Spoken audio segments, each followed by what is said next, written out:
रायबरेली के मेरे प्यारे बहनों भाइयों, नमस्ते। आशा है कि आप सभी लोग स्वस्थ होंगे। आने वाली 23 तारीख को आपकी 5 विधानसभाओं में वोट डाले जाएंगे।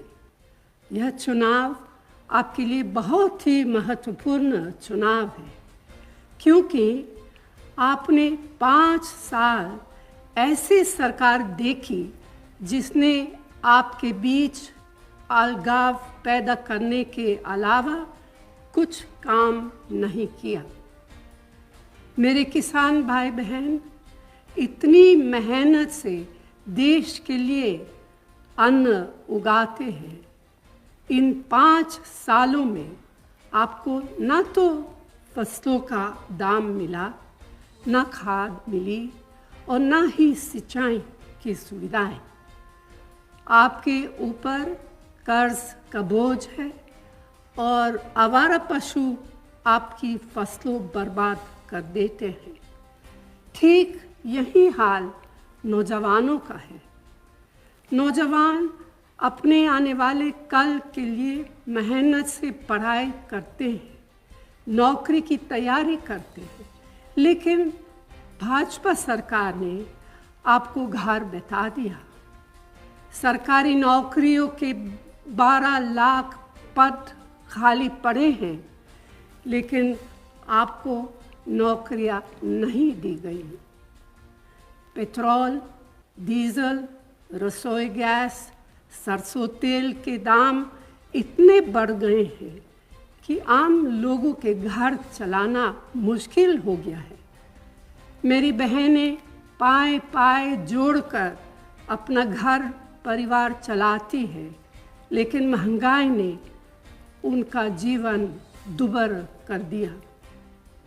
बहनों भाइयों, आपने हाल में ही कोरोना का कठिन समय देखा है।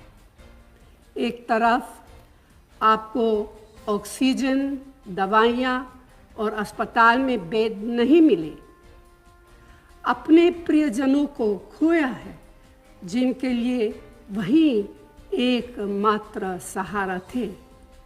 दूसरी तरफ लॉकडाउन में आपके काम धंधे बंद हो गए। आप सब ने मीलों पैदल सफ़र करने की पीड़ा खुद झेली है। मगर मोदी योगी सरकार ने एक गैर जिम्मेदार सरकार का परिचय देते हुए आप सबकी तकलीफ़ों के बावजूद मुंह मोड़े रखा और आंखें बंद रखी। इतना ही नहीं, लॉकडाउन में आप लोगों के प्रति उनका व्यवहार ठीक वही था। सरकार ने आपको कोई राहत नहीं दी। आपने देखा होगा कि सरकार ने आपका बोझ हल्का करने की बजाय आपकी मेहनत से बनाई गई सरकारी कंपनियों को कौड़ी के दाम अपने चहेतों को बेच दिया। लिहाजा बेरोजगारी काफ़ी बढ़ गई। हम आपके क्षेत्र के लिए कई विकास योजनाएं लेकर आए थे, लेकिन मोदी योगी सरकार ने उन सभी पर रोक लगा दी। रायबरेली के साथ सौतेला व्यवहार किया गया है।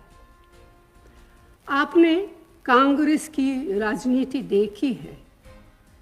कांग्रेस की राजनीति सेवा की और आपको अधिकार देने की है। हमने मनरेगा जैसे कानून बनाकर आपको रोजगार का अधिकार दिया, जिसे आप अपने जीवन बेहतर बना सके। लेकिन अफसोस की बात है कि ऐसे संकट के समय नरेगा का बजट बढ़ाने के बजाय कम कर लिया गया। कांग्रेस ने लॉकडाउन के दौरान भी सेवा की राजनीति की। आप घरों से दूर फंसे थे, आपको घर पहुंचाया। जितनी भी आपकी मदद हो सकती थी हमने पूरा प्रयास किया। सेवा और अधिकारों की राजनीति के रास्ते पर चलते हुए ही उत्तर प्रदेश में कांग्रेस पार्टी एक नए राजनीति का विजन लेकर आए हैं। इसमें युवाओं को रोजगार, महिलाओं को अधिकार, किसान बहनों भाइयों को सुविधाएं देने का और आम जनों को महंगाई से निजात दिलाने की योजना है।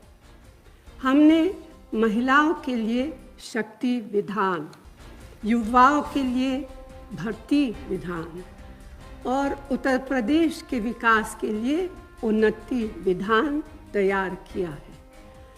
मुझे खुशी है कि प्रियंका ने इस बार 40% टिकट महिलाओं को दिए हैं। उत्तर प्रदेश में पिछले 5 सालों में हमारे कार्यकर्ताओं ने बहुत मेहनत की है।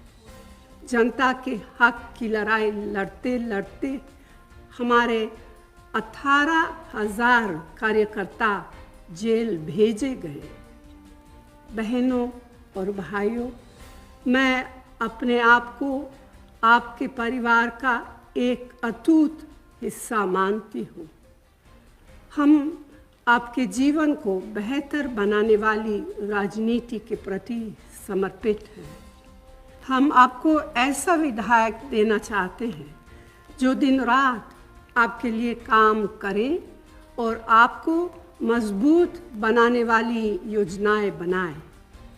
इन चुनाव में कांग्रेस पार्टी के हाथों को मजबूत कीजिए और अपने भविष्य को बेहतर बनाने वाली राजनीति चुनिए।